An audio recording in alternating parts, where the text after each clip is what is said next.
یهو احساس کردم ایران داره میره و تصور این که ایران داره از بین میره من رو بخت و مپور زده کرد.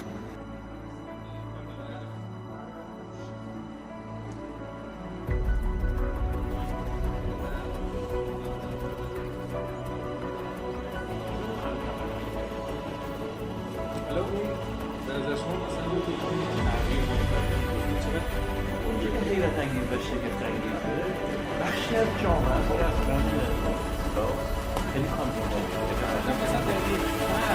آقا بریم بسم الله. البته شروع کردیم تقریبا. من یه تجربه داشتم توی این ایام، حالا غیر از اون هفته‌های اولی که خیلی ملتهب بود، یعنی خود جنگ که شروع میشه، یعنی خود مثلا صبح اولین حمله‌ای که من حالا تو خیابون بودم، مردم خیلی مضطرب بودن، نزدیک مترو بودیم، اصلا یه آشفتگی بود. من راستش خودم خیلی خوشحال شدم، یعنی وقتی که خبر داشتم فیلمم میدیدم، تو اسنپ بودم، یهو فهمیدم که مثلا زده و اینا.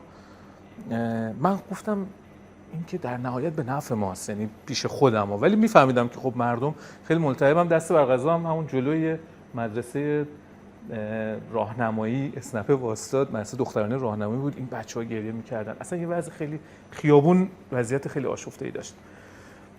غیر از اون 2 هفته اول که آدما، مثلا من خودم اینجوری بودم، تجربه‌ام خیلی پرفشار بود، فکر کردم که شکل زندگیم باید عوض بشه. در این جنگی که اتفاق افتاد به نظر می اومد که در واقع با اتفاقی که شبها داره تو خیابون‌ها میفته، یه چیزی به شکل عمومی هم در جامعه ایران انگار که تغییر کرده. خب من خودم درکم اینه که خیلی شاید یک دریچه‌های تازه‌ای نسبت به آدم‌هایی که تو این جامعه هستن، آدم‌هایی که به عنوان ایرانی توی این جامعه هستن باز شده و در طول این شب‌ها خیلی برام مطالعه این راسته شخصاً خیلی جذاب بود. یعنی اینکه آدمایی رو برام باهاشون صحبت بکنم، هیچ بهانه‌ای هم نمیشد شروع کنی با آدم‌ها صحبت کردن، من اینکه بری یه میکروفون بگیری شروع کنی باهاش حرف زدن. یعنی شما خیلی نمیتونستی با یه نفری سیم جیمش کنی مگر به بهانه یک تصویری و دوربینی و اینا. خب وقتی که این کارو می‌کردیم تقریبا میشه گفت مثلا در طی تقریبا اون 1 ماه اول که میرفتیم، مثلا شاید یک جامعه 100 نفره رو من باهاشون شروع کردم حرف زدن. از بین این 100 نفر 10-15 تاشون خیلی خودآگاه بودن، با تیپ‌های مختلف، با فرم‌های مختلف فکری و اینها، خیلی خودآگاه بودن نسبت به اتفاقی که افتاده. یعنی مثلا شروع می‌کرد میگفت ببین در 28 مرداد ما مثلا اشتباه کردیم. مثلا چی بوده اشتباهمون؟ ما اول رفتیم سمت انگلیسی‌ها، بعد مثلا با انگلیسی‌ها تقابل داشتیم، بعد رفتیم سمت آمریکایی‌ها، بعد رفته مثلا دادگاه، فکر کردیم مجامع بین‌المللی دارن مثلا فرض کنید حقوق بین‌الملل میتونه به نفع ما حکم کنه، نگو که ماجرا در یک نقطه دیگه. بعد شروع کرد جوری تحلیل می‌کرد که برخلاف تصوری که ما همیشه از کودکی داشتیم که میگفتن معلم‌ها ما میگفتن ما ایرانی‌ها حافظه تاریخی نداریم، اتفاقا می‌دونیم که خیلی هم آدم‌ها حافظه تاریخی دارن. القصه این که خیلی برای شخص من گفتگو با آدم‌ها در این نقطه، به خصوص که خودم هم فکر کردم این نقطه تاریخیه، جذاب بود. حالا من اینجا که هستیم در واقع چیزی که برای خودم خیلی در واقع کشش داره، یعنی منو به شوق میاره که یک چنین گفتگویی رو بشینم تو شرکت کنم و یا مخاطبش باشم، اینه که میخوام بدونم در واقع این جمعی که هستیم افراد خودشون در چه نقطه تاریخی خودشون رو میبینن، یعنی به لحاظ فردی، و بعد حالا احیانا جامعه ایران رو فکر میکنن آیا این یک تحول خیلی اساسیه که داره شروع میشه و این تحول اساسی قراره به کجا منجر بشه. احیانا حالا توی مرحله از صحبت راجع به اینم صحبت بکنیم. من خواهش میکنم هر کی که راحت تر خودش شروع کنه تا بعد حالا بچرخیم. آقای دکترم دیگه هر وقت که صلاح برسن. میخوام خانم لاریجانی بفرمایید. جالب بود که گفتید روز اول شما خیلی سریع به این نتیجه رسیدید که بر ما بهتره. خب بعد از جنگ توی در واقع تیر ماه، جنگ 12 روزه، همه ما انتظار اینو میکشیدیم که در نقطه‌ای این جنگه بالاخره قراره دوباره برای ما اتفاق بیفته. حداقل من نوعی اینطوری فکر میکردم. ولی اون روز، اون شنبه صبح ما داشتیم به این فکر میکردیم که چرا منتظر بودین که جنگ شروع بشه؟ یعنی مطمئن بودین که اسرائیل دوباره حمله میکنه؟ بله. به نظر من، حالا میشه دیرتر ورود کرد، ولی به نظر من روشن میومد که این تمام نشده. حالا و من دیماه رو هم که بهش به نظر من دیماه جنگ شهری بوده، جنگ شهری رو یه پله از جنگ میدیدم. تمام روایت سازیایی که داشت اتفاق میافتاد نوید اینو میداد که نه در واقع جغد شوم جنگ داره میاد. این به نظر من روشن.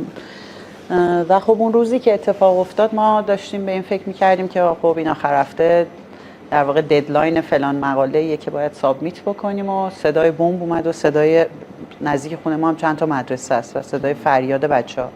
گفتیم خب برنامه زندگی تغییر کرد، حداقل تا اطلاع ثانوی.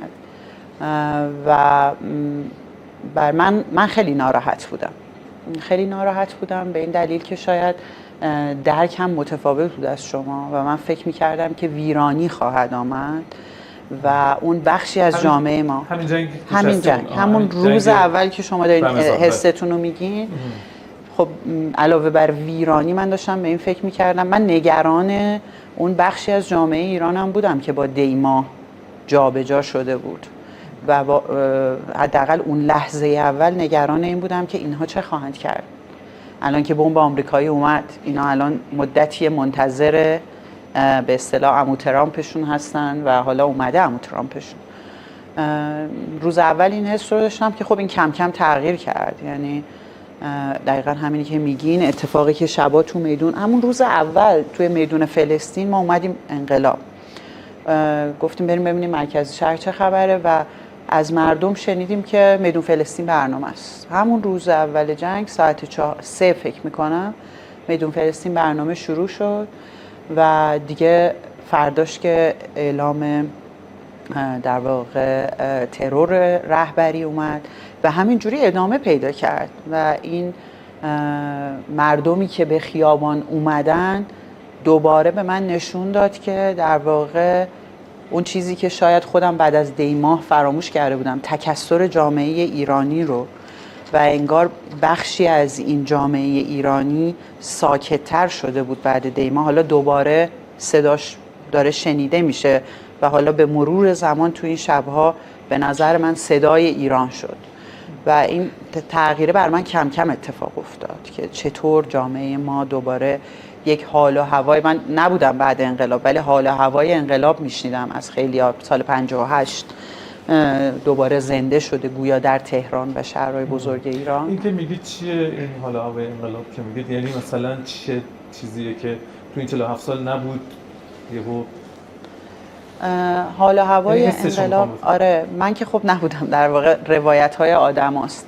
این که جلوی دانشگاه شلوغه، مرکز شهر میدون ها آدم ها واسطادن، حالا الان پرچم و جنگ بوده، اون موقع در واقع گروه های مختلف داشتن بحث میکردن و فضای این که تو احساس میکنی قدرت داری. حالا اونجا قدرت این جامعه از انقلاب مردمی اون روز به دست اومده بوده و امروز روز به خاطر در واقع قدرت نیروهای دفاعیمون و این در واقع اون مقاومتی که در برابر همون امپریالیزمی که روزی با انقلاب شاید دست نشاندش رو بیرون انداختیم، امروز با سیستم دفاعیمون و اون برنامه ریزی دفاعی و حکمرانیمون تونستیم این رو حفظ بکنیم. یه همچین حسی بر من حداقل شکل گرفت. حالا میشه وارد جزئیاتش شد جای مختلف و یه کمی بیشتر حالا شاید دیرتر بشنویم. من شروع کنم. سلام به همه دوستان، سلام به دکتر، سلام به شما، سلام به شما، سلام به شما. عرضم به حضورتون من اومده بودم امروز راجع به همین تکثر جامعه ایران صحبت بکنم، از اینکه دفاع ما دفاع میهنی، دفاع ملیه. ولی خب دوستان هستن، یعنی فکر میکنم این قسمت بحث رو دوستان خیلی بهتر از من میتونن راجع بهش صحبت بکنن. من ترجیح میدم که یک اعاده حیثیتی بکنم از بخش دیگری از جامعه که فکر میکنم من و امثال من، یعنی ماهایی که در دانشگاه بودیم دائما با زبان علم صحبت میکردیم و روایت هامون روایت های دقیق علمی بود، اینها رو نادیده گرفتیم. من برخلاف شما اصلا انتظار رخ دادن این جنگ رو نداشتم، چون واقعیتش بر اساس در واقع گزاره های علمی انتظار این نمی رفت که آمریکا و اسرائیل در این مقطع به ایران حمله بکنن بنا به دلایلی، یعنی بنا به دلایل گوناگونی که من فکر میکنم در بخشی از بدنه سیاسی ایران هم چنین تصوری وجود داشت. ولی که اون چیزی که اتفاق افتاد این بود که اینها برخلاف این قواعد علمی به ایران حمله کردن و ما وارد یک فرایند دفاعی شدیم.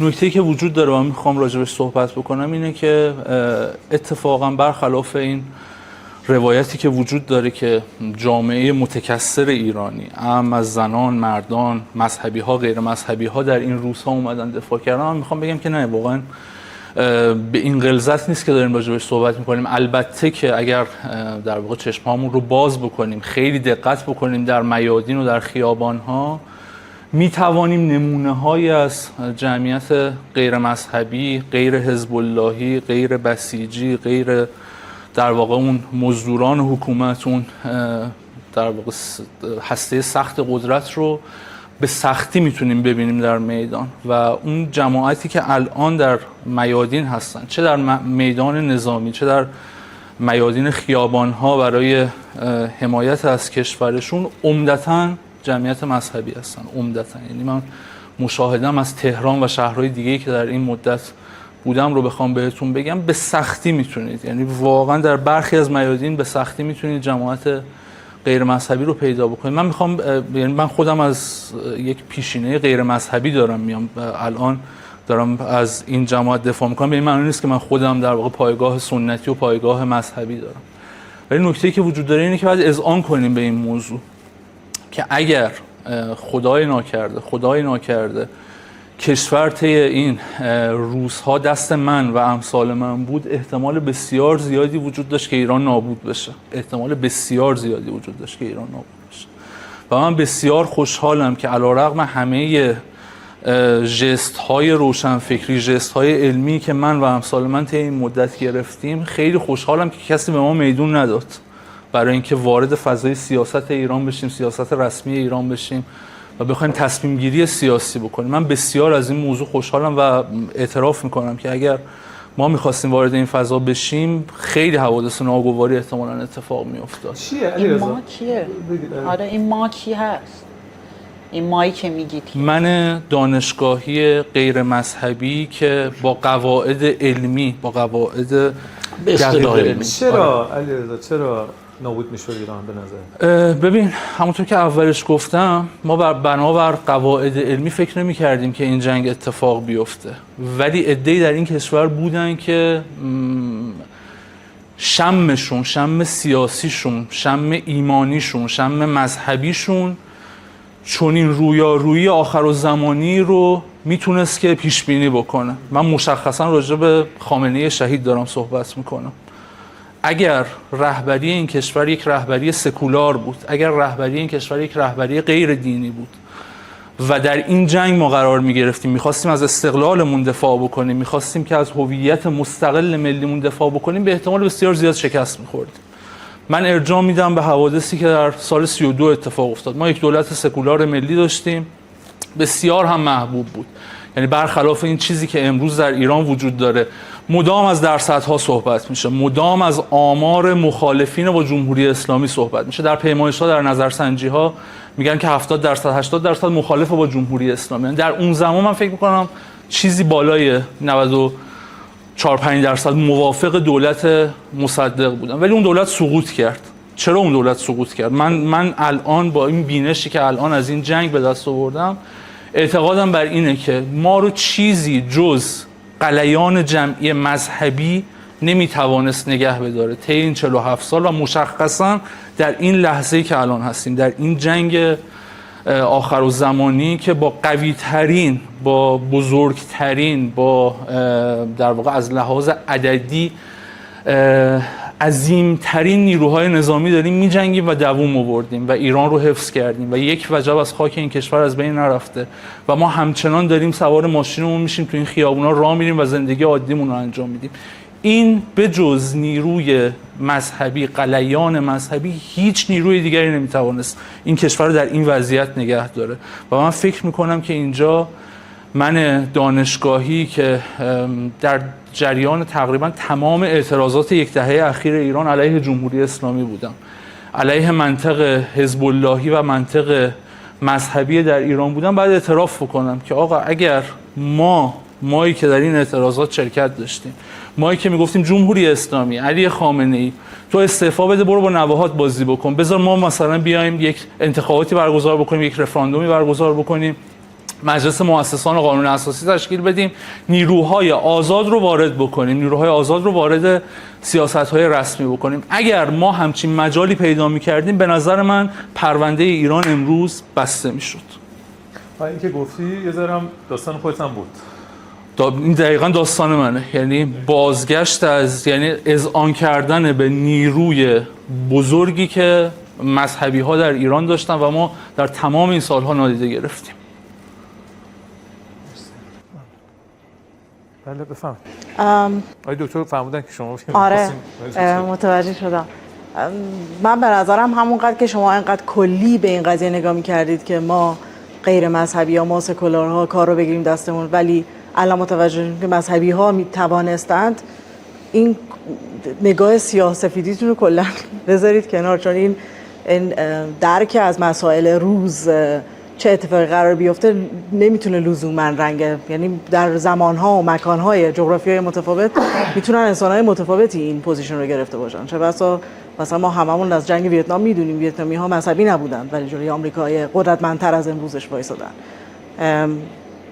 ویتنام ویران شد، 3 میلیون نفر شهید شدن، شما همچنان در خیابون‌های تهران دارید قدم می‌زنید و هر کاری می‌خواید می‌تونید بکنید. بله به خاطر اینکه در ایران انقلاب 57 اتفاق افتاد، درک پیش بینی قضیه وجود داشت که ما برای تقابل با امپریالیسم وارد عرصه شدیم، قدرت رو به دست آوردیم، سالها برای این قضیه آمادگی ایجاد شد. یعنی بدون میدان بدون آمادگی نیومدیم سراغ این جنگ. ما برخلاف اون چیزی که شما میگید، من از طیف دانشگاهی علوم سیاسی نمیام، مهندس هستم، برخلاف اون چیزی که شما میگید به نظر من تمام علائم جهانی از تقابل در واقع از گذر قدرت از آمریکا به حالا مشخص نیست کجا، حالا همه میگن چین، داره اتفاق میفته و این ناگزیره. آمریکا با توجه به اینکه چگونه میخواد قدرتش رو نگه داره یا نمیخواد نگه داره، میخواد از کنارش بگذره، مجبور وارد یه سری جنگ‌ها بشه و یه سری جبهه‌ها تعریف میشن دیگه. حالا ما به نظر من جنگ روسیه هم قسمتی از این جنگ اسرائیل و غزه هم قسمتی از این جنگ، حتما آمریکا کوچیک شروع میکرد از نظر خودش، حالا اشتباه تاکتیکی خودش بود، اشتباه محاسباتی خودش بود. ولی برای من عجیبه که شما میگید که اصلا اینو پیش بینی نمی‌کردیم. به نظر من همه نشانه ها اونجا بود که میگفتش که جنگ شروع میشه و اصلا مسئله مقاومت همینه که ما در رنگارنگی خودمون در جغرافی وسیع‌تری از فقط ایران متوجه این بودیم که ما نه تنها به مقاومت اعتقاد داریم، آمادگیشو داریم، با هم داریم متحد میشیم، آمادگیشو داریم که میدونیم اعتقاد پیدا کردیم که میتونیم پیروز باشیم در این نبرد. این نبرد داشتیم، هممون میدیدیم. حالا بگید همینم که گفتید، همین جمله آخرتون یه ذره باز کنید. یعنی این که میگید که در واقع این درک رو پیدا کرده بودید که ما برای چنان نبردی باید آماده باشیم، اینو بگید، هم یه ذره منظر خودتون رو باز کنید.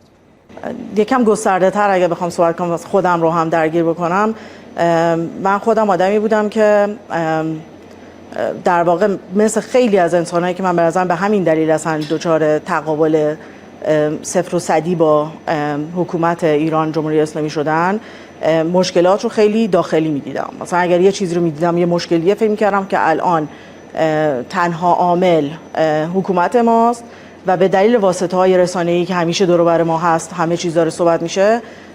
درک من این بود که یک راه وجود داره، ما باید آروم تغییرات رو ایجاد بکنیم، ولی در آخر باید تغییر اساسی ایجاد بشود که ما بتونیم مشکل رو حل بکنیم. آره، که همه اینو احساس میکنن که تغییر حکومته، ولی در صورت قدم‌های آروم باید من این اعتقاد رو داشتم. تا اینکه مهاجرت کردم از ایران و متوجه شدم درگیر این مسائل شدم که مسائل چقدر جهانی هستند، چقدر جهان به هم دیگه ارتباط داره و چقدر مسائل جهان دارن. آلمان بودم. 17 سال اونجا بودم و متوجه تاثیر جنگ‌های مختلف جهان روی کشور آلمان و کشور ایران شدم و مسائل رو وقتی که تو ایران مثلا گرونی اتفاق میافتاد میفهمیدی که در ایران این اتفاق نیفتاده، یک اتفاق جهانی داره میفته، تاثیراتش متفاوته در کشور متفاوت با توجه به قدرت‌های متفاوتی که دارن از نظر پایه اقتصادی یا نه. ولی خب این از دوره برای من این اتفاق افتاد، از بهار عربی و بعدش اتفاق به قول اونها انقلاب سوریه، تازه متوجه این شدم که چقدر تأثیرات خارجی در جهت دادن به خواسته های داخلی مهمه و میتونه اصلا یک کشور رو نابود بکنه و چقدر بیان ها و روایت سازی هایی که از اون اتفاق میفته میتونه خارج از واقع باشه و این به نظر من همشون در امتداد هم دیگه بودن. تازه بود اونجا متوجه شدم که چقدر در واقع استعمار مدرن، من اسمشو میذارم امپریالیسم، چقدر درگیر اینه که تو چه کشوری چه منافعی رو به دست بیاره. حالا بعضا همش مثلا مسخره میکنن، میگن نفت اونجا رو میخواد بگیره، غیر از نفت کنترلی که بر منطقه میتونه داشته باشه و وقتی درگیر اون شدم به نظر من ناگزیر اومد. یعنی این جنگ ها ناگزیرن برای آمریکایی که دیگه در قدرت به اون حالتی که دلش میخواست نیست، یعنی مجبور میشه بره درگیر جنگ هایی بشه که در واقع حفظ بکنه قدرتشون. من اینجوری میبینم اولا و فکر میکنم خیلی ها هستن که اینجوری میبینن مثلا. مرسی. آره حالا باز من دوست داشتم بپرسم منتها آقای دکتر شما بگید تو این بحث. حقیقتش اینه که من فکر میکنم که دو تا سوال رو باید از هم تفکیک بکنیم. یک سوال این بود که در لحظه‌ای که جنگ شروع شد چه احساسی داشتید؟ اما اون چیزی که اکثر دوستان گفتن ظاهراً کانسپچوالایز کردن تجربه است که یعنی ما بعد از نمیدونم رو 50 و چند روز از جنگ میگذره داریم راجع به جنگ فکر میکنیم. من دوست دارم در مورد اون احوالات خودم صحبت بکنم. خب من انتظار جنگ رو داشتم، کاملا انتظار داشتم. از تحلیل ها بله چون که الان هم انتظار حمله دیگر رو دارم، ولی واقعیتش اینه که اون حالت اگزیستانسیل و تجربه زیسته رو میخوام بگم. همه ما پدر داریم، مادر داریم، ما میدونیم همه انسان ها میمیرن، این رو خودآگاهی داریم که هیچ انسانی زنده نمیمونه. من پدر خدا بیامرزم مدت ها بستری بود و میدونستم میمیره، اما اون لحظه که میگن مرد یک لحظه خاصی است، یعنی اصلا ربطی به آنالیز و تحلیل و نگاه متافیزیکی به مرگ اینا نداره. اون حادثه خیلی تکان دهنده بود. من همین الان قبل از اینکه شروع کنم نمیدونم ترسیدم کنترل خودم رو دست بدم، لحظات خیلی سنگینی بود.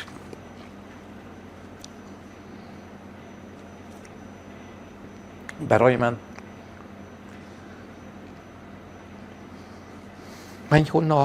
یهو احساس کردم ایران داره میره و تصور این که ایران داره از بین میره من رو بخت و مپوف زده کرد، بسیار مپوف زده. و اولین کاری که من میکنم به دوستانی که کار رسانه‌ای میکنیم گفتم بچه‌ها بیاید و من نگران حوادث 18 و 19 بعدش هم بودم و من گفتم که به همه جوانان کلتو بدید. اون کلیپ مشهور من حقیقتا انتظار داشتم که در واقع در خیابان‌ها هم یک کودتایی صورت بگیره. تا اینکه چند ساعت اول من به شدت دچار بهت بودم و عملیات بچه‌های ما شروع شد. من مرده بودم زنده شدم، یعنی اصلا یک احوالات دیگه پیدا کردم. تا اینکه در نیمه شب ساعت 2 بعد شب بود که در اخبار در خبرگزاری‌ها دیدم که نوه آقای خامنه‌ای کشته شده و من حدس زدم که جامعه رو دارن آرام میکنن. این احوالات من بهت اول و حمله بچه‌ها و خودباوری و اینکه نه همه چی تموم نشده و دوباره و خبر به اصطلاح ترور آقای خامنه‌ای، خب احوالات توصیفش خیلی برام دشواره، خیلی برام دشواره. گرچه اول برنامه گفتم اجازه بدید بحث راجع به خامنه‌ای شروع نکنیم، ولی خب نمیتونم بگم من شاید بیش از 4-5 ساعت اشک ریختم، نه به خاطر مرگ خامنه‌ای، بیشتر به خاطر مظلومیتش. خامنه‌ای به شدت مظلوم بود، یعنی تصویری که برای او ساخته بودن با واقعیت وجودیش یکسان نبود. واقعیت وجودیش یکسان نبود و حقیقتش مرگ و جنگ به قول یاسپرس جز موقعیت‌های نهاییه، یعنی موقعیتی است که شما انگار آخر خطی. و حقیقتا خب بمباران ها، من مرگ خودم هم میدیدم، نمیتونم بگم نسبت به مرگ خودم من از مرگ نمیدونم میترسم یا نه، ادعا ندارم که نمیترسم، اما از ناتمام مردن به شدت وحشت دارم. یعنی فکر میکنم اگه کارام تموم شه و هنوز من زندگی حقیقیمو شروع نکردم، چون همیشه درگیر مسائل جامعه بودم. من معلم فلسفه هستم، آرزو دارم 4 کتاب فلسفی بنویسم و هنوز من هر روز درگیر مسائل این کشور هستم. خیلی احساس میکردم که اگر بمیرم ناتمام مردم و این احساس ناتمام موندن خیلی من رو رنج میداد. ولی به هر حال نمیدونم این احساس رو چگونه بگم. من نام ایران میاد، نمیتونم به نحو عادی این کلمه رو بیارم. ایران، این عالمیت، این فرهنگ، ببخشید من در اون لحظات احساس کردم همه چی ممکنه بین بره. روزهای بعد دیگه تصویر عوض شد. حالا تصویرها رو میتونیم بگیم. من خوشحال بودم که اتفاقی در این کشور افتاد. نسبت ما با جهان دگرگون شد، نسبت ما با دیگری دگرگون شد. از خود من گرفت که نسبتم با انقلاب و خامنه‌ای خوب از مدت‌ها قبل من نسبت خاصی داشتم، فکر نمی‌کنم خیلی، ولی ملموس‌تر شد. من احساس کردم به بچه‌هایی که پای لانچر هستن چقدر مدیونم. این احساس رو قبلا هم داشتم، ولی الان با پوست و گوشت و استخونم. من عشقم بچه‌های سال‌هاست که دارم میگم اصیل‌ترین نیروهای تاریخی هستن. من با تجربه علیرضا کاملا موافقم و الان برام مهرت شده که ما با همین بچه‌ها میتونیم هر کاری می‌خوایم بکنیم. حتی اگه بخوایم جمهوری اسلامی رو سرنگون کنیم، با فرزندان خمینی و خامنه‌ای باید جمهوری اسلامی رو از دست خودش نجات بدیم، جمهوری اسلامی رو از دست جمهوری اسلامی نجات بدیم. و البته در محیط هم عزیزانی که اینجا نشستن، خود علیرضا، خود سرکار خانم دنا، سرکار خانم، اینها حاصل همون چیزای زیبایی بود که من دیدم. احساس کردم ایرانی داره خود باور میشه و ایرانی داره اون شأن و جایگاه تاریخی خودش رو داره پیدا میکنه. ما راجع به ایران داریم میاندیشیم. ایران موضوع ما نبود. امروز انقلاب موضوع ماست. این خیلی مهمه، خیلی مهمه. حتی اگر نقد میزنیم، امروز جمهوری اسلامی متعلق تفکر شده. قبلا بی تفاوت بودیم یا فقط موضع منفی داشتیم. حتی امروز نقادترین نیروها میبینن به سهولت نمیشه نیروهای انقلابی رو نفی کرد، به سهولت نمیشه جمهوری اسلامی، حتی اگر از همون مواضع پیشینم برخوردار بشم. به هر حال آنچه که من رو دوباره افق پیش روم رو در واقع روشن کرد، غیر از ساعت اول من بخت عظیمی داشتم،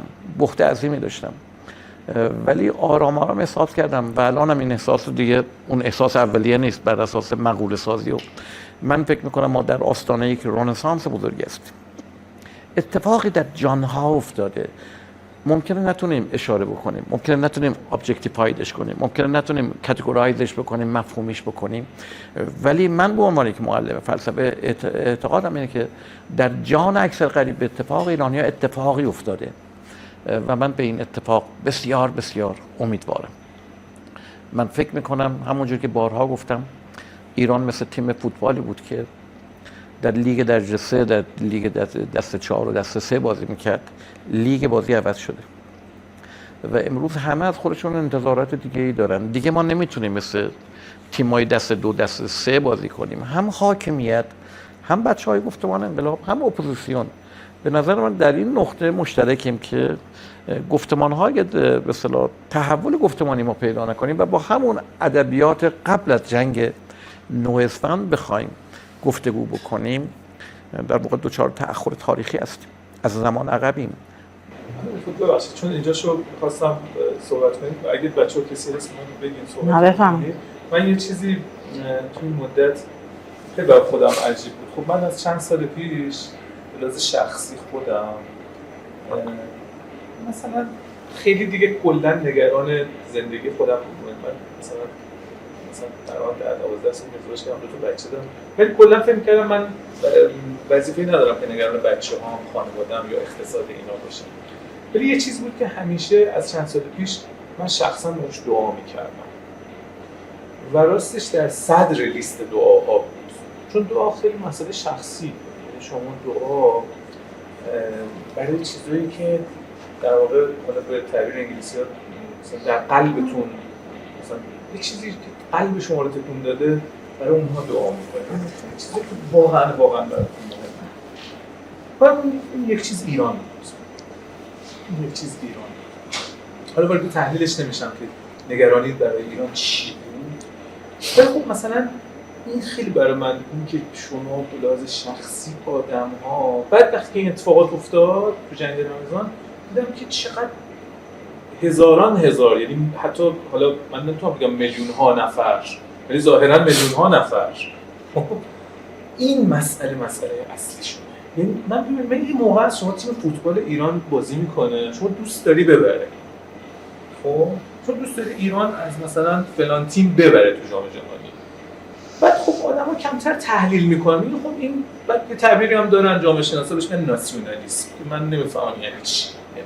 نمیفهمم منظورم که میفهمم به لحاظ کانسپت و مثلا در رتوریکش چیه، ولی من نمیفهمم من تو ایران چرا باید نگران مثلا الان گل میخوریم غمگین میشم که انا مثلا ماشینمو دزد برده.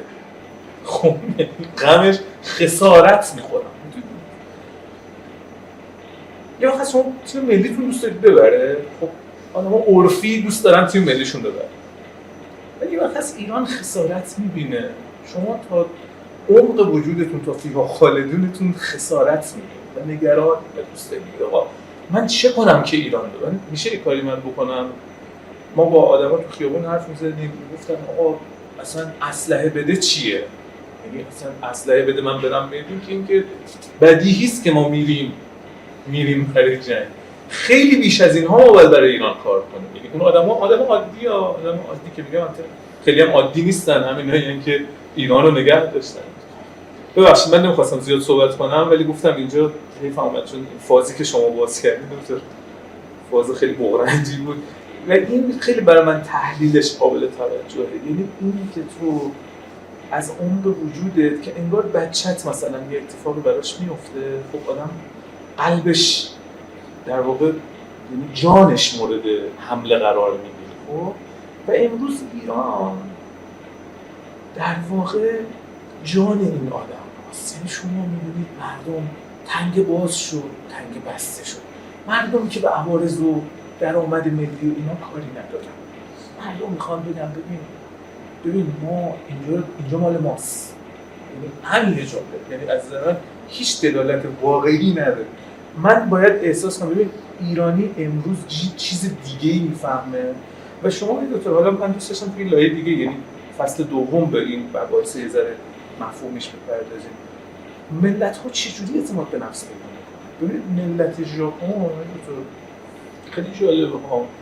الان ملت ژاپن نخست وزیرش میره دعا میکنه اون خلبانی رو که بمب اتم انداخته. من نمیدونم مناسباتشون چیه، یعنی مثلا این حرکت نمایشی رسانی، من نمیدونم چرا این کارو میکنه، ولی ملت ککشون نمیگزه. یعنی ژاپنیا باید بریزن تو خیابون احتمالاً در اعتراض به نخست وزیرشون که تحقیر ملی، یعنی یه تحقیر شدیم در 1944. حالا این تغییر رو دیگه چرا ادامهش میدی تا 2024 تا 2026 مثلا؟ این چیه؟ مثلا یعنی انگار که میدونید میخوام بگم این تحقیر ملی چیه و در واقع عزت ملی چیه؟ یعنی آدم‌ها چجوری احساس می‌کنن حالا دیگه سرتون رو بالا بگیرید ما ایرانی. این خیلی احساسی که خیلی شخصیه و خیلی عمومیه همزمان همونطور که شما در واقع تعریف داشتید. من دوستان ادامه بدید شما دوستان. حالا شما می‌خواید اون چیزو بگید که بچه‌ها ادامه بدن اون صحبتی که داشتیم می‌گفتین، یعنی اینکه ما دیگه چیز جدیدی هستیم، یا می‌خواید مثلا اگه بچه‌ها من فکر کنم تولد دوباره در ملت صورت گرفته، در بخشی از ملت، بخش بزرگی از ملت با معانی گوناگون. فکر میکنم هم حاکمیت و هم گفتمان انقلاب نگاهش به دیگری تغییر کرد و احساس کرد که چارچوب هایی که برای مرزبندی ها داشت کمی تنگه. البته مشکل داره، مشکل فقدان تئوری داره، ما لختی و اینرسی نظام تشکیلاتیمون رو داریم. گفتمان انقلاب متفکر کم داره، نیاز هست که در واقع کمک بشه، ولی خب دانشگاه جاش خالیه، جریان روشنفکری هم که خارج از خط. ولی به نظرم ما هم دیگر رو دوباره پیدا کردیم، مثل اینکه شما با خواهری و برادری مدت‌ها قهر بودید و تصویرهای زشت و کریه داشتید، حالا ببینید چقدر این خواهر به من نزدیکه، چقدر این دوست داشتنیه. فکر میکنم این نسبت ما با دیگری و جای دوست و دشمن تغییر کردن، یه عده به اون ور خیره شده بودن، حالا میفهمیم نه اون ور به هیچ وجه از آن ما نیست، خویش ما نیست. و برعکس خامنه ای که فکر میکردیم مثلا سمبل نظام سرکوبه، چقدر به ما نزدیک بود. این نسبتمون با دیگری تغییر کرد، نسبتمون با جهان تغییر کرد، نسبتمون با خودمون تغییر کرد. لذا گویی من بعد از من نوعی رو میخوام بگم که یعنی بخشی از جامعه، خود این جوانانی که تو اینجا هستن، فکر میکنم بعد از 9 اسفند احساس میکنم یه آدم دیگه شدم تا حدود زیادی و این تولد دوباره خیلی شیرینه و حادثه نادری هم، یعنی در جهان مدرن ما یک چنین تحولات رو کم در آدم ها داریم و این جنگ به نظر من این تحول رو، یه تحول اگزیستانسیل رو در خیلی از ما ایرانی ها ایجاد کرد و به نظر من خیلی شورانگیز. یه تحول دیگه که من میخوام بهش اضافه کنم، به غیر از این حالا جریان انقلاب که شما گفتین و بخشی از کسانی که دیگری و خود رو شناختن، رابطهشون رو مثلا با آقای خامنه‌ای، هنوز به نظر من بخشی از جامعه ما هست که نتونسته با خودش کنار بیاد، که در کنار جمهوری اسلامی ایران امروز واسطه بیاد تو میدون، همونجوری که آقای اسکندری نژاد هم گفتن. اما یک اتفاق بزرگ در اونها افتاده. حالا بخشیشون رو که ما تو دیاسپورا میشناختیم، چمدوناشون آماده بود که امسال جمهوری اسلامی میره، من برمیگردم. داخلم اینا از 88 یا حتی از 76 که دیگه اینا کارشون تمومه، مدام میگفتن به نظر من این جنگ پایانی بود بر این پارادایم انتظار پایان جمهوری اسلامی. حالا اگر خواهان تغییر در اقتصاد هستی، خواهان تغییر در فرهنگ هستی، در همین چارچوب باید اعتراض مدنیت رو بگی. چرا؟ به خاطر اینکه بزرگترین قدرت نظامی دنیا و قدرت هژمونیک دنیا اومد که این به اصطلاح اون چیزی که اینها میخواستن رو بر بیاندازه و نتوانست. خودشون که در واقع تمام این سالها انتظار منجی میکشیدن دیگه، همه این کسانی که خواهان رفتن جمهوری اسلامی از ایران بودن، و حالا امروز با این واقعیت مستحکم مواجهن. جمهوری اسلامی هست، حالا اگر من چیزی میخوام باید در این چارچوب اقدام بکنم. من پیش بینیم این هستش که ما بیشتر و بیشتر از این آدما رو خواهیم دید. من میخوام وسط فرمایشتون بپرم، این واقعیت جمهوری اسلامی نیست، واقعیت های بنیادی تر است. این مردم هم هستن، یعنی وقتی میگید جمهوری اسلامی انگار راجع به یک نظام سیاسی صحبت میکنید.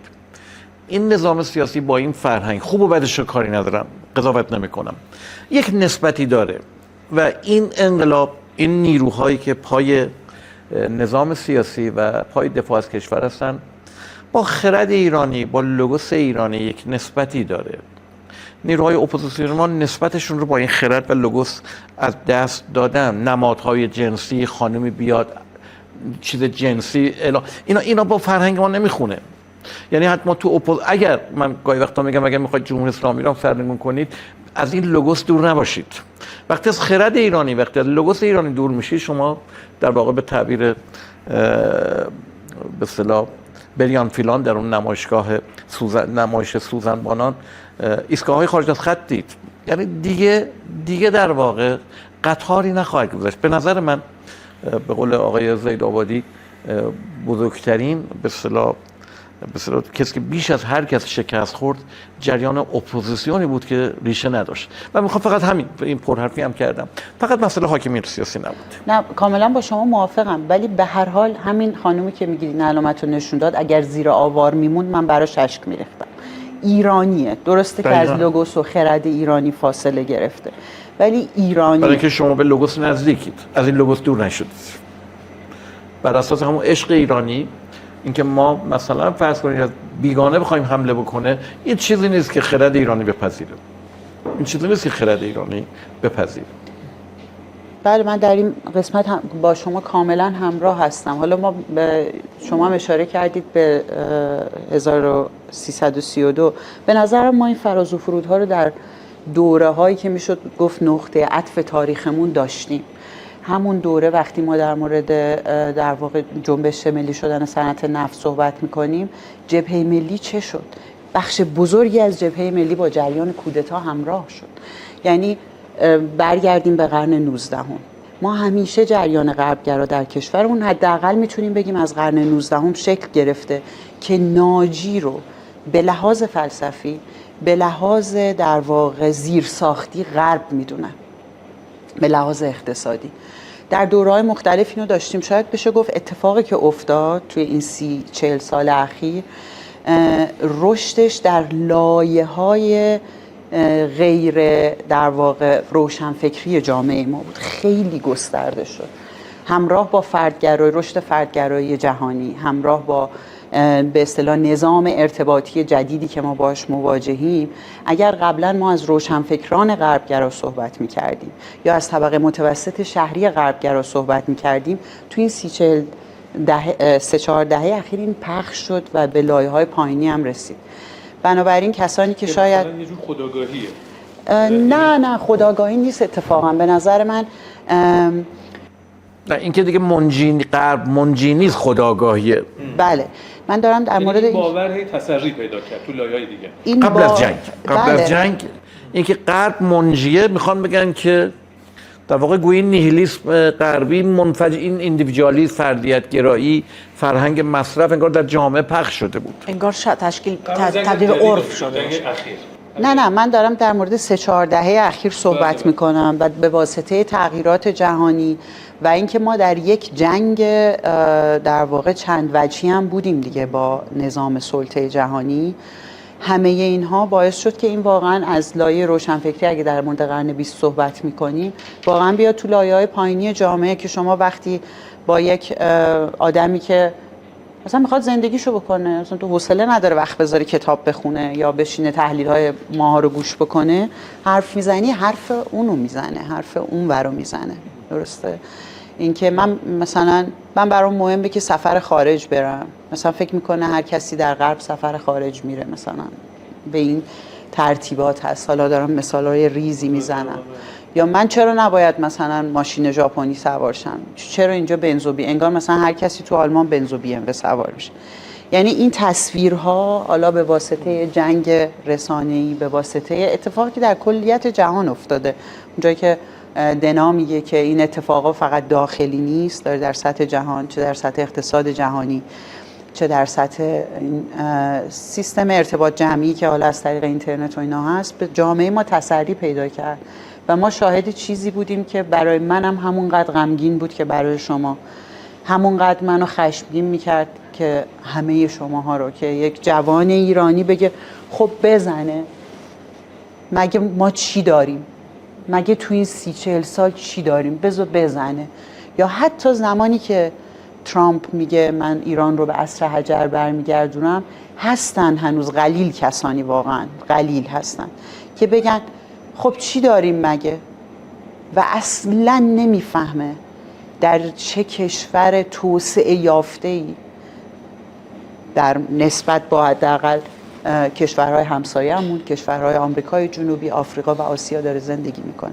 اصلا این براش روشن نیست و این به نظر من یک مومنتومه. یعنی این چیزی که میگیم به نظر من اون لحظه براشون اتفاق افتاده که جمهوری اسلامی هست و من باید در چارچوب باشم، این جنگ رسانه‌ای، این جنگ، این روند اقتصاد سیاسی جهانی که داره اتفاق میفته میتونه اینو دوباره جابجا بکنه و این مومنتوم برای آدمای مثل ما خیلی مهمه. ما باید نشون بدیم ایران چی داره. ما باید دوباره این خرد ایرانی رو به نمایش بگذاریم و بهشون نشون بدیم که چقدر خودت هنوز درگیرشی، چقدر خودت هنوز برات این مهمه و گذاشتی اون پس ذهنت، گذاشتی اون در پستوهای قلبت، ولی هست. اینها به نظر من کاریه که باید این روزها انجام بشه یا این چند ماهی که فرصت هست. خب من فکر میکنم دیگه تو این جلسه که نشستیم، چون من چیزایی بود دیگه می‌خواستم خوش آزاد باشیم. چون تو این جلسه که نشستیم من حس میکنم که هممون هم افق و هم گفتمانیم، یعنی بالاخره بر سر یک سری از اصول ملی و میهنی با هم دیگه توافق نظر داریم و بحثمون الان توافق نظر داریم و توافق نظر پیدا کردیم. آره توافق نظر پیدا در این جنگ میخوام بگم تجربه تاریخی شد که توافق و اینا ما توافق نظر نداشتیم.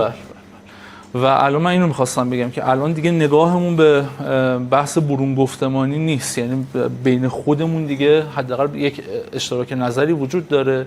حالا من میخوام این بحث درون گفتمانی رو بیارم سر اون نقاطی که هنوز باقی مونده، یعنی اختلاف نظر داریم و من تو فراز اول خودم هم راجبش صحبت کردم. ما نمیدونم عامدانه یا غیر عامدانه چشم پوشی میکنیم همش از این نیروی تاریخی که در این لحظه ایستاده. من مجددا میخوام روی این نیرو انگشت بذارم و تاکید بکنم.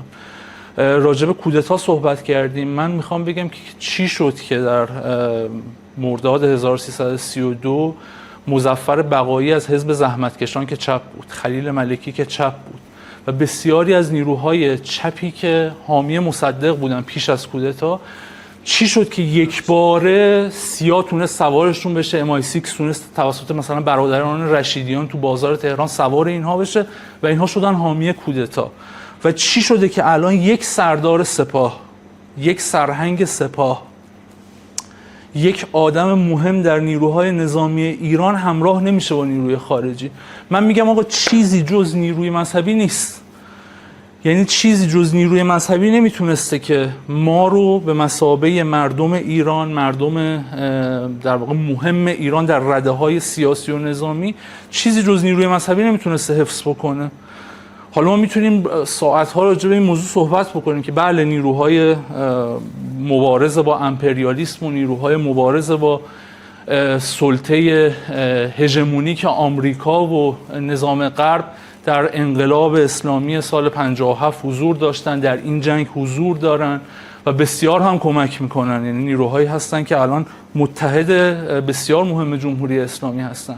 ولی اون چیزی که جمهوری اسلامی رو نگه داشته و ایران رو نگه داشته، ایرانی که جمهوری اسلامی به این نقطه از سربلندی و سرافرازی رسونده رو نگه داشته، نیروی مذهبیه. و من اینجا میخوام حالا یک در واقع روی صحبتم با آقای دکتر عبدالکریمی باشه که راجع به تصور و نگاه کردن به دیگری دارن صحبت میکنن. من آقای دکتر میدونی که من پارسال مخالف شما، یعنی اگر اینجا میشستم احتمالاً باید با هم دعوا میکردیم، ولی الان با این خودآگاهی ملی و با این در واقع بینشی که دارم به شما میگم که آقا این نگاه به دیگری رو ما باید تغییر بدیم. یعنی من غیر مذهبی به اصطلاح دانشگاهی که یک نفر در خانواده‌ام چادری نیست، اغلب افرادی که دورم هستن بی‌حجابن، اغلب افرادی که دورم هستن تا حالا یک رکعت نماز نخوندن، من نگاه به دیگری رو باید تغییر بدم. چرا از جمهوری اسلامی الان داریم در این نقطه تقاضا میکنیم که نگاهش رو به دیگری تغییر بده؟ من الان نکتم اینه، من عمری حالا جمع نمیبندم که اشتباه نکنم در این جمع بستن و عمومیت بخشیدن، من عمری نیروهای مذهبی رو تمسخر میکردم، بهشون میگفتم با این عقب افتاده ها نمیرن یه مذاکره بکنن، نمیرن این کشور رو درست بکنن، زمانی که اعتقاد داشتم جمهوری اسلامی باید بره مذاکره بکنه و آره امتیازهایی بده و ایران آباد بشه به این واسطه. خب قبلش که اصلا میگفتم اینا باید گمشن برن از ایران بیرون تا ما بتونیم با اداره شورایی و نمیدونم جمهوری غیر اسلامی و غیر مذهبی بتونیم کشور رو اداره بکنیم. الان در این بزنگاه تاریخی که دارم میبینم که نیروهای مذهبی 50 خورده روزه یک شب خیابون رو رها نکردن. یعنی اگر تمام امکانات عالم در اختیار من بود، تمام پولهای عالم، تمام امتیازهای عالم در اختیار من بود، بالاخره یک شبی از این 50 خورده روز خیابون رو رها میکردم. یعنی نمیتونستم این استمرار رو که نیروهای مذهبی کاملا خودجوش دارن. یعنی شما الان در بسیاری از این مواکب برین، پول در واقع چایی و نمیدونم دمنوش و هر چیزی که میدن رو مردم دارن کارت میکشن. یعنی یه تصوری ما همیشه داشتیم که آقا حکومت وایساده، اینا دارن موکب میزنن باعث آزار ما میشن، نمیدونم چرا اینقدر جمهوری اسلامی پشت این نیروهای پلشت عقب افتاده مذهبیه. الان میبینیم که این تصور اشتباهیه. چرا ما به خودمون یک نهیبی نمیزنیم که نگاهمون به دیگری رو باید تغییر بدیم؟ این خانم‌های چادری که توی میادین هستن، این نیروهای ریشویی که توی میادین هستن رو چرا به چشم دیگری قرار نیست بهشون نگاه بکنیم؟ من دارم این سوال رو اول از خودم میپرسم و بعداً میخوام که از سایر افرادی که مثل من پایگاه غیر مذهبی دارن و مخالف جمهوری اسلامی بودن سرسخت در طی این سالها، از اونها میخوام بپرسم که در این لحظه دیدید نیروی دیگری نمیتونست ایران رو حفظ بکنه. الان وقتشه که ما نگاهمون رو تغییر بدیم نسبت به این نیروها. صدا و سیما دارن، نهادهای مذهبی هست، نهادهای فرهنگی هست، سالانه بودجه های بسیاری داره صرف این نهادها میشه. همه اینها درست. اگر این بودجه ها دست ما بود قرار بود چه اتفاقی بیفته؟ یعنی من سوالم اینه، میخوام وارونه کنم بحث رو. به نظرم میرسه که ما باید به هر حال نسبت به خودمون یک خودانتقادی خیلی عمیقی داشته باشیم بعد از این جنگ. یعنی بعد از این جنگ جز با خودانتقادی بین ما جماعت غیر مذهبی، سکولار، نمیدونم هر چیزی که اسممون رو میخوایم بذاریم، بجز این خودانتقادی این اتحاد و همبستگی قرار نیست ادامه پیدا بکنه و نباید همش انگشتمون رو بگیریم سمت جمهوری اسلامی. من حقیقتا از علیرضا بابت هر دو بحثی که کرد، یعنی هم دور قبلی نکته‌ای که گفت بسیار بسیار مهم بود، هم نکته دومش رو من به عنوان یک معلم فلسفه، به عنوان یک استاد دانشگاه حقیقتا آموختم بدون هیچ تعارفی. نکته بسیار بسیار مهمی است. من در تکمیل حرف علیرضا بگم که وقتی ما در ایران از امر ملی صحبت میکنیم، در ایران به هیچ وجه امر ملی مستقل از امر دینی نیست. مثلا این مال اتاق فکرای اسرائیل و موساد و به اصطلاح سازمان سیا بود که در ایران امر ملی رو در برابر امر دینی بزنن. وقتی ما از خرد ایرانی صحبت میکنیم، خرد به ذات دینیه. ایران یکی از بزرگترین کانون‌های معنوی جهانه. من چه خوشم بیاد چه خوشم نیاد، یعنی بحث اعتقادی نمی‌کنم، کاملا دارم یک نگاه پدیدارشناسانه رو بیان میکنم. یعنی من میتونم یک مارکسیست باشم، من میتونم یک سکولار باشم، اما تاریخ نشون میده که تمدن ایران تمدن متافیزیک یونانی خیلی متفاوته. این تمدنی است که در واقع به ذات دینی است و تفکر دینی با اسلام و شمشیر عرب اینجا نیامد و در واقع ایرانی در واقع چون تفکر دینی داشت به پیام محمد لبیک گفت، نه اینکه چون شمشیر عرب اومد. میخوام به علیرضا بگم این گرایش دینی تو کشورهای عالم اسلام هست، اما اسلام در ایرانیت ما معنای خاصی داره. اینجا یگانه کشور شیعه جهانه و شیعه یعنی تفکر معنوی، تفکر شیعی. و این رو من فقط به روشنفکران نمیگم که لوگوس ایرانی بفهمید، به حاکمیت هم میگم. دست از لوگوس ایرانی برداری و بخوای یک اسلام متحجرانه طالبانی بیان کنی، دخلت اومده. ایرانی به این دلیل که در تاریخش برده نبوده و بت نپرستیده در برابر اسرائیل وامیسته. حاکمیت، گفتمان انقلاب، اگر بخوای با این توده ها مثل برده برخورد کنید، مقابلت وامیستن. اینها ویژگی های، یعنی میخوام بگم ویژگی های تمدنی یک شمشیر دولبه است. فکر نکن فقط در برابر قدرت های خارجی است، در برابر قدرت های خارجی است. و این به حال یعنی میخوام بگم که اسلام در عالمیت ایران، تفکر دینی در عالمیت ایران معنا و مفهومی پیدا میکنه. این کشور کشور مولاناست، این کشور کشور حافظه، این کشور کشور حسینه. اسلام اینجا اسلام پاکستان نیست، اسلام اینجا اسلام ترکیه نیست، اسلام اینجا، این رو میخوام این ایرانیت رو بهش توجه بدم. ولی باز این ایرانیت من در معنای نمیدونم کسروی، در معنای هماناطق، در معنای مسکوب، در معنای نمیدونم زرین چه زرین کوب و اینا نیست. این رو میخوام توجه شما. نکته که علیرضا در مورد خود انتقادی گفت، واقعیتش اینه که گویی این دیگری رو من ساختم و طرف ما. در انجیل یک آیه هست که مسیح میگه که میگن پدر دست من رو رها کرد. پدر دست تو رو رها نکرد، تویی که دست پدر رو رها کردی و فکر میکنی پدر تو رو به اصطلاح فراموش کرده. رابطه انسان خدا رو میگه. من میپذیرم جمهوری اسلامی و فقه سنتی ما در مورد مسئله دیگری در یک افق روشنی فکر نمیکنه. این رو من میپذیرم که حوزه‌های علمی ما و گفتمان انقلاب ما در مورد مسئله دیگری در واقع نیازمند تئوریه. من میپذیرم که جمهوری اسلامی باید در مورد اینکه چگونه ما میتوانیم کثرت در وحدت و وحدت در کثرت رو در واقع حفظ بکنیم فاقد تئوریه. من میپذیرم که ما یک جامعه دو قطبی هستیم و قطبی از جامعه توسط گفتمان انقلاب نادیده انگاشته شده. یعنی میخوام در واقع همه اینا رو بگم، اما در عین حال حرف علیرضا فوق العاده است، فوق العاده است. به تعبیر دیگه روشنفکران ما خیلی وقتا شعار میدن باید با دوگماتیسم مقابله کرد. خود بزرگترین دوگماتیسم رو از بزرگترین دوگماتیسم رنج بیارن. او حاکمیت رو متهم به اصطلاح سیاست طرد، سیاست خشونت و سیاست سرکوب میکنه. من ممکنه با روشنفکران همدل باشم، یعنی نمیخوام جدل بکنم، ولی میخوام بگم تو خشنتری، تو سرکوبت بیشتره. در سال 60 مجاهدین خلق چگونه پوست کندن، اینا رو دوستانی که بودن یادمون میاد.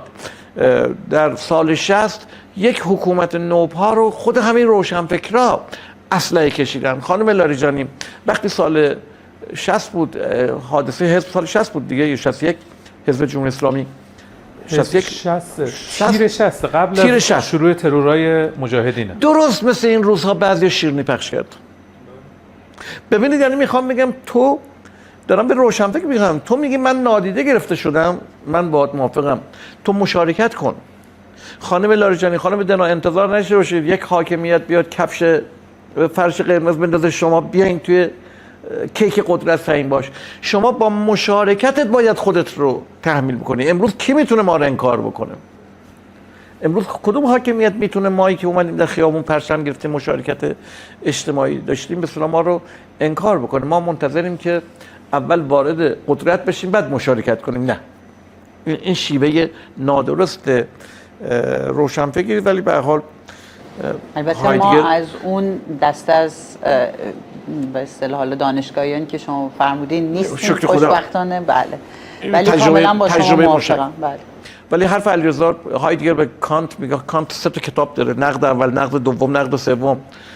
میگه که کانت همه چیز رو به انتقاد کشید جز مبانی خودش رو، جز مبانی انتقادی خودش رو. روشنفکران ما همه چیز رو نقد میزنن، همه چیز رو نقد میزنن الا مبانی دوگماتیک خودشون رو. این سخن علیرضا فوق العاده بود. بله، بفرمایید شما. من راستش مثل شما، من دست کسایی که تو این، نه فقط این روزهای جنگ، این روزهای جنگ اصلا در واقع اوج این از خود گذشتگی بوده، تمام این صلح‌ها نیرو گذاشتن، انرژی گذاشتن که از ایران دفاع بکنن، ایران قدرتمندتر از قبل بکنن، میبوسم.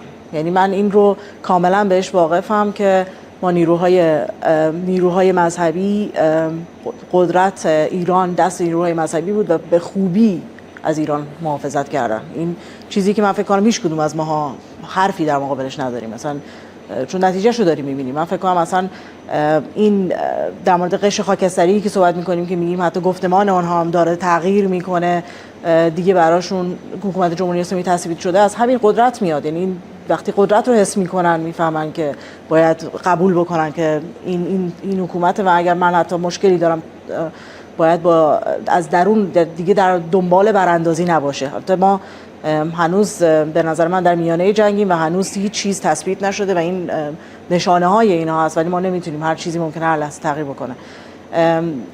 و این به نظر من امثال آدم‌هایی مثل من که در هر صورت این تغییر درشون اتفاق افتاده، یک جایی براشون این اتفاق افتاده که توانایی‌های نظام رو دیدن، توانایی‌های انسان‌های مشخصی رو توی همه عرصه‌ها دیدن، عرصه‌های نظامی، عرصه‌های حتی رسانه‌ای که ما حتی خیلی بهشون انتقاد داریم، حتی اونجا هم آدم‌های خیلی توانایی شروع کردن رشد کردن.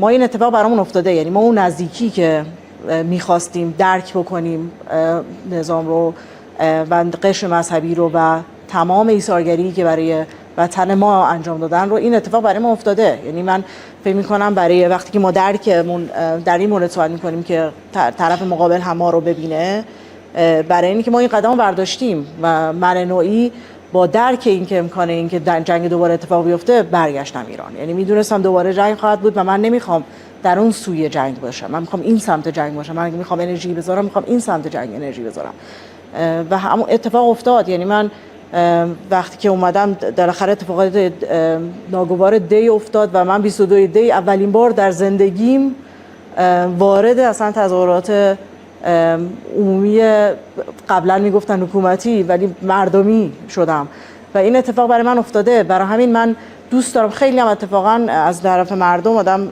برخورد مثبت میبینه، بعضی موقع برخورد انتقادیه.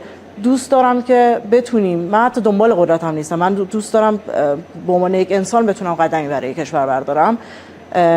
دوست دارم تثبیت بشه این باور به این که انسان‌های دیگری هم هستن از نهله‌های فکری دیگه که باور دارن به ایران، باور دارن به در واقع هویت بومی خودمون و حاضرم براش جون بدم. این به نظر من این چیزیه که ما می‌خوایم از طرف مقابل. نمی‌خوایم بیاد الان قشر کاملا جدا افتاده از حکومت رو درک کنه. من به نظر من اونا اول باید متوجه بشن که چه ایثارگری این سمت اتفاق افتاده.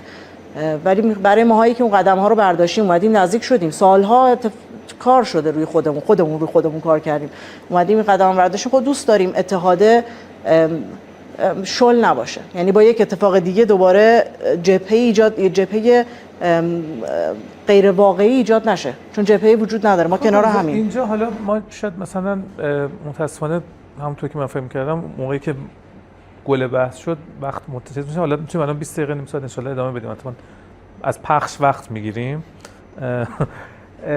اینجاش حالا با همین در واقع جریانی که تو گفتگو بود، من اینجا یه سوالی داشتم. ببینید تو مسئله حجاب چرا خیلی بحث برانگیزه؟ چون خیلی عیانه، یعنی چیز خیلی عیانی. من نمیخوام واردش بشم و به نظر میرسه اینجا یک اتفاقی افتاده که میتونه حتی مسئله حجاب رو پشت سر بذاره، با توجه به بحثی هم که دکتر داشتن. ببینید اگر یه نفری که حجاب نداره همدل با یه چیزی و میاد و کاملا میاد، مثل اونایی که همدلن با حجاب میاد، اینجا احتمالاً اون چیزه مهمتر از اون محل تنشه، یعنی نقطه توافق قدرتمندتر از محل تنشه. اینو من دوست داشتم یه ذره بفهمیمش، یعنی یه ذره جزئیاتش بگیم. خانم لاریجانی گفتن که در واقع گفتن اون 4 دهه‌ای که در واقع ایندیویدوالیسم و حالا اصلا درک سکولار از جهان، یعنی اون ایندیویدوالیسم هم یه جورایی مقارنه درک سکولار دیگه، یعنی من همینم دیگه، من همین زندگی من بتونم سفرامو بکنم، تفریح. زندگی چیه مگه؟ زندگی همینه دیگه، بری یه سفری بری، حالا ایرانی‌ها جوج بزنیم مثلا. زندگی مگه کیفیت زندگی این 70-80 سالی که میخوای بگذرونی چیه؟ طبیعتا ما آدم درک نمیکنه که یه آدم چطور تو 20 سالگی، چطور تو 50 سالگی میخواد جونشو بده. یعنی یه آدمایی هستن میخوان جونشون رو بدن برای هر چیزی. یکی از دوستای من میگفت که آدما دنبال اینن که جونشون برای یه چیزی بدن، چیزی پیدا نمیکنن به راحتی. یعنی یه گمشده‌ای دارن که خودشونو فدا کنن. من از حرفشون می‌خواستم از شما سوال کنم، ادامه‌اش شد. خب ما دکترم گفتن کثرت در وحدت در کثرت، این یه بحث تازه‌ایه ها. حالا دکتر چقدر بحثا انجام نشده، یعنی چقدر همه چی بکره. یعنی شما وقتی که می‌بینی که در واقع یک جور طیفی رنگ‌های مختلفی میان دور پرچم جمهوری اسلامی جمع میشن، دور همین پرچمی که نمادهای مقدس توشه، ایرانیت توشه، تمام یه عالمه میشه تفسیر کرد. الان پرچم ایران رو یه عالمه میشه راجبش تفسیر کرد، تفسیر چی و اینا. چقدر این بحث انجام نشده که این چجوری میخواد صورتبندی بشه؟ یعنی شما چجوری الان اگر که از لایه مثلا بی‌حجاب و با حجاب اینا، یعنی ببین اصلا دیگه معنی نداره من بیام شما رو توصیه کنم که محجبه بشید.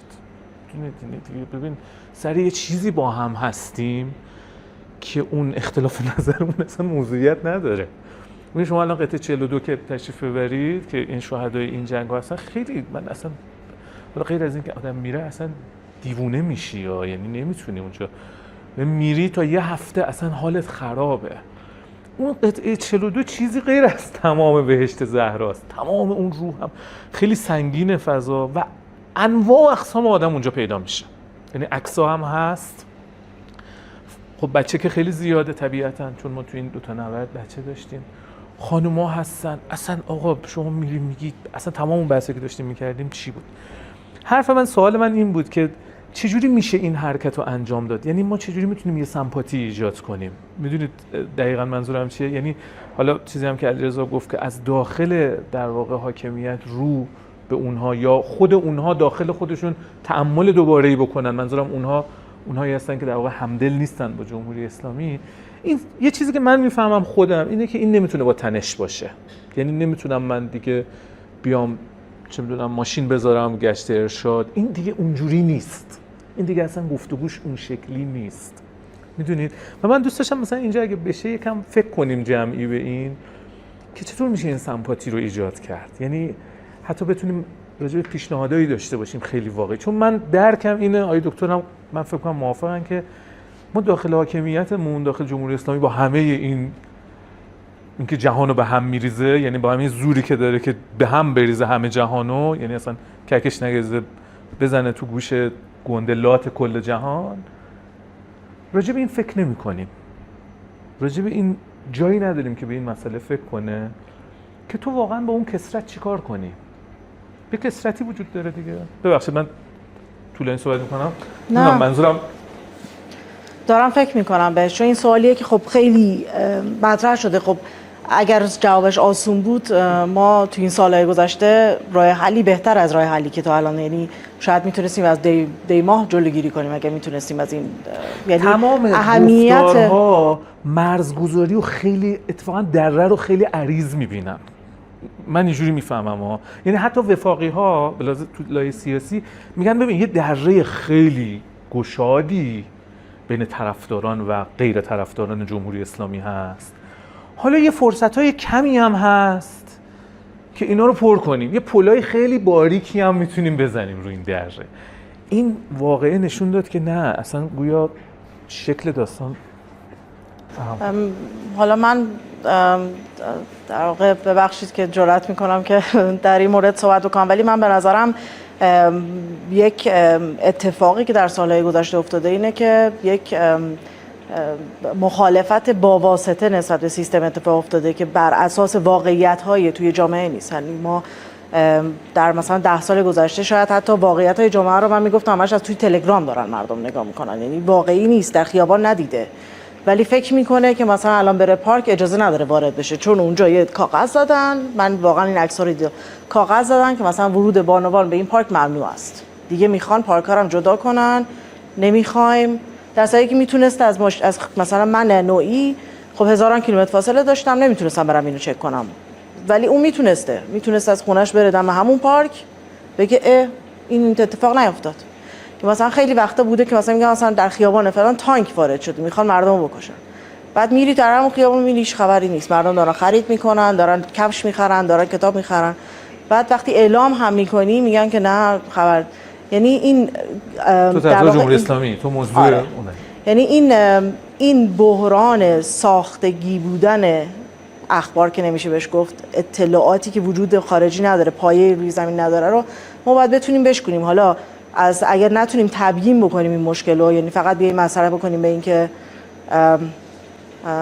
در واقع از دید خودمون که ما در واقع در اون حباب اصلا نیستیم و از دید خودمون فقط بیان بکنیم نمیتونیم به اون حباب، یعنی حتی من فکر می‌کنم برای آدمایی از تیپ ما هم حتی مشکل بعضن در اون حباب ورود کردن. استمرار دیگه، یعنی ما باید در استمراری داشته باشیم در بیان حقیقت و بیان حقیقت باید همین ادامه داشته باشه، بیان و تبیین بشه که به چه دلیل این که ما در ایران به چه دلیل اینجا وایسادیم، به چه دلیل ما با هم دیگه توافق داریم، به چه دلیل ما در مقابل وقتی میگیم استکبار جهانی، شیطان بزرگ آمریکا، چرا برای زندگی امروز من این مسئله مهمیه، چه بلاهای خانمانسوزی که دهه‌ها صدها برای مردم ایجاد کرده، این باید تبیین بشه و قدرت تفکر به نظر من مثلا مشکلی که من همیشه داشتم نمیشه در 2 روز این کارو کرد. مشکلی که من خودم داشتم اینه که وقتی ما در مدرسه بودیم تمام تاریخ دورانی که در مدرسه ما داشتیم می‌خوندیم در مورد پادشاهی‌های ایران بود. 1-2 تا صفحه هم در مورد جنگ‌های جهانی خوندیم. تاریخ جهان داشتیم ولی خیلی کم. آمریکا در واقع کریستوف کلمب قاره آمریکا رو کشف کرده بود تو اون تاریخ جهان. آره، یعنی اصلا تاثیرات اتفاقات بزرگ جهانی، مثلا هند به عنوان همسایه بزرگ ما و کمپانی هند شرقی یا مثلا عثمانی همسایه ما بوده، چه ارتباطی با اروپا داشته، چه تأثیری در گفتمان جهان در تقسیم قدرت در جهان داشته، همسایه ما بودن. ما هیچی از اینا نمیدونستیم. ما از تأثیر جهان بر اتفاقات کشورمون چیزی نمیدونستیم غیر از این که ما پادشاهامون چقدر تونستن کشور گشایه بکنن یا نتونستن. و این چیزیه که باید از مدرسه شروع بشه. این پس مسیر طولانی. ما میتونیم از بزنگاه استفاده کنیم. میفهمم که رسانه‌ایه، یعنی رسانه‌ای آموزشیه در واقع. آره، برای تاثیرگذاری باثبات دیگه. برای تاثیرگذاری باثبات ما مجبوریم عمیق‌تر به این مسائل نگاه کنیم. این تبیین شده باشه برای از بچگی قدرت تفکر نسبت به این ارتباطات داشته باشه. به یک خانم 50 ساله نمیتونی توضیح بدی که چرا آمریکا الان دشمن ماست. یعنی اون فقط داره مغازه‌های زیبای آمریکا رو می‌بینه. یعنی از دست دادی دیگه اون آدمو. فقط میتونی در بزنگاه‌ها احساس ایران دوستیشو پررنگ بکنی و از اون نیرو استفاده کنی برای ثبات. به نظر من. حالا میتونیم از بقیه بچه‌ها. مسئله دیگه که به نظر من اتفاق افتاد به خصوص تو دهه 60 و شاید بعد اجتناب ناپذیر بود ازش برگشتن، تکثر حجاب در اسلام شیعی ایرانی بود. اتفاقی که افتاد، ما حجاب زنان شهری مرکز ایران رو به عنوان عرف ملی تعریف کردیم. شما هم نمیدونم مستند باد صبا رو دیدید یا نه؟ آلبرت لاموریس. بله. شما نگاه کنید این دوربین که میره، زن گیلانی مسلمانه، بهش بگی تو مسلمان نیستی میزنه تو دهنت، ولی مندیل داره. زن جنوبی یا زن در واقع عشایر فارس ما گیسش بیرونه، تو جرأت نداری به اون بگی تو مسلمان نیستی. هنوز مسلمونه، تا ته خطش هم مسلمونه. شما زن بلوچ داری و در جای جای این کشور شما حجابی عرف اسلام داشتی. این بعد از انقلاب، من نمیخوام وارد دیتیل تاریخیش بشم که چرا این اتفاق افتاد، شاید جاهای چاره‌ای جز این نبود، اصلا نمیخوام به اون ورود کنم. این تکثر در پوشش هم وجود داشت، در پوشش اسلامی ایرانی وجود داشت و این به حاشیه رفت. یک شکلی از مدرنیزاسیون در واقع دولت ملتی در پوشش، مشخصا بیشتر برای زنها، کمتر برای مردان. بعد از انقلاب هم ما اینو داشتیم. حالا نظر من نوعی اینه که توی این چند دهه، شما دهه 60 رو با دهه 70 مقایسه کن، تغییر کرد. 70 تا 80 و همینطور میبینیم که اون بخشی از جامعه که میتونست حجاب عرفی منطقه خودش رو داشته باشه، متاسفانه گرایش پیدا کرده به پوششی که اصلا عرف ما نیست. همونجوری که آقای دکتر گفتن، مسئله فقط اسلام نیست. زن ایرانی در تمام این چیزهای تاریخی که داریم یک پوشش عرفی داره که حالا اسمش عفت یا هر چیز دیگه ای که میشه تاریخاً بحث کرد، اون رو داشته. و این به نظر من اشتباهی که در دهه 60 شاید ناگزیر اتفاق افتاد منجر به این شد که ما از این عرف ایرانی شیعی تن بزنیم و در کنار اون جنگ شناختی که علیه ما بود و شاید ضعف ما در تبیین این عفت عمومی باعث شد که جذب پوششی بشه که در واقع الان تو خود غرب هم درگیر این هستن. یعنی خانم‌های همسن و سال ما، مردای همسن و سال ما نگران نوجوانان 12-13 سالشون با اون شکل از پوشش هستن و حالا در جامعه ما طوری اینجا افتاده که گویی اون اصلا نماد آزادیه. میدونید؟ یعنی یک اشتباهاتی از ما و در واقع استفاده هایی که اونور شد. همیشه من اینو قبول دارم که همیشه زخمایی هست که دشمن میتونه اون زخم‌ها رو باز بکنه و این اتفاق در مورد مسئله حجاب هم افتاده. به شخص من این رو به هیچ وجه مسئله اصلی نمی بینم، ولی متاسفانه این اتفاق افتاده و واقعیت راهکار باز امروز بعد از این جنگی که اتفاق افتاد و این حس ایران دوستی که زنده شده، اتفاقاً تأکید روی اینه که عفت، پوشش و همه اینا یک چیز ایرانیه و اون جداسازی که رسانه‌ها انجام دادن از قبل اسلام بعد اسلام، ما اینجا هم میتونیم دوباره اینها رو به هم پیوند بزنیم که چقدر اینها در هم جریان داره تا به امروز. مرسی. ببخشید ما علیرضا دکتر ما یکم وقتمون هم دیگه آره. من 2 دقیقه میگم و به عنوان نکته پایانی میخواستم بگم خیلی صحبت قشنگی کردی که آدم باید چیزی برای مردن داشته باشه. من خواستم این 2 دقیقه آخرامو به این اختصاص بدم. من تا همین چند وقت اخیر چیزی برای مردن نداشتم. یعنی هر چقدر فکر میکردم که آقا یک ارزشی، یک دستاویز، یک چیزی که آدم بگه من تا آخرین قطره خونم و تا آخرین نفسم رو میخوام برای این بذارم و حاضر باشم که براش بمیرم، من همچین چیزی نداشتم. نه خانواده، نه نمیدونم درس، نه پول. هیچ کدوم از اینا آدم رو برای این هدف ارضا نمیکنه به نظر من. و الان که فکر میکنم میبینم چیزی جز، حالا من از ایران میخوام یه پله فراتر برم، به نظرم چیزی جز جمهوری اسلامی الان برای مردن وجود نداره. چون من فکر میکنم که حالا دکتر میگن لوگوس ایرانی، من هگلی نگاه میکنم به قضیه. الان روح ایرانی دیگه آخرین مراحل بالا رفتن از جلجتاست. یعنی دیگه تمام سختی ها و مصائب رو کشیده برای اینکه آزاد باشه، استقلال داشته باشه، حرف زور رو نپذیره، آباد باشه. و در این لحظه نیروی سیاسی جز جمهوری اسلامی نیست که من ایرانی رو بتونه به این نقطه برسونه. و من فکر میکنم اگر در این لحظه جانم رو برای جمهوری اسلامی بدم و من آمدانه دارم جمهوری اسلامی رو به شکل منحصر به فرد استفاده میکنم، ایران رو دارم جدا میکنم که خودم رو توی یک چیز تنزه طلبانه قرار ندم. اگر برای جمهوری اسلامی من الان بمیرم، کاملا راضی مردم. یعنی میتونن روی سنگ قبر من بنویسن که این آدم تمام زندگیش رو کرد و راضی از این جهان رفت. من بعد از حرفای قشنگ علیرضا میخوام یه فیدبک بدم به بحث قبلی، ولی خب حرف علیرضا، حرفم اینه که اگر روی حوادث 18 و 19 دی ماه بیاندیشیم و به نظر من باید خیلی بیاندیشیم، به هیچ وجه نباید نورمالایزش کنیم. یعنی هر کس یک حادثه طبیعی جلوه بده دستش به خون این جمعیت آلوده است. باید جامعه شناسان ما و روشنفکران ما خیلی راجع به این مسئله فکر بکنن. من میخوام بگم که تقریبا از اوایل دی ماه اعتراضات شروع شد تا 17 ما مشکل نداشتیم. حتی تو بعضی از شهرها مردم به یاد انقلاب، روزهای اول انقلاب، به نیروهای انتظامی ما گل دادن. در بعضی از به اصطلاح مناطق گل دادن.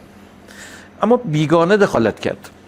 یعنی تا قبل از اینکه رضا پهلوی بگه خیابان‌ها رو تسخیر بکنید و ترامپ بگه به کمک میام، ما حوادث خونین نداشتیم. حالا این رو فقط خواستم نمادسازی بکنم، فقط به عنوان یک نماد در اون تنش شدید اجتماعی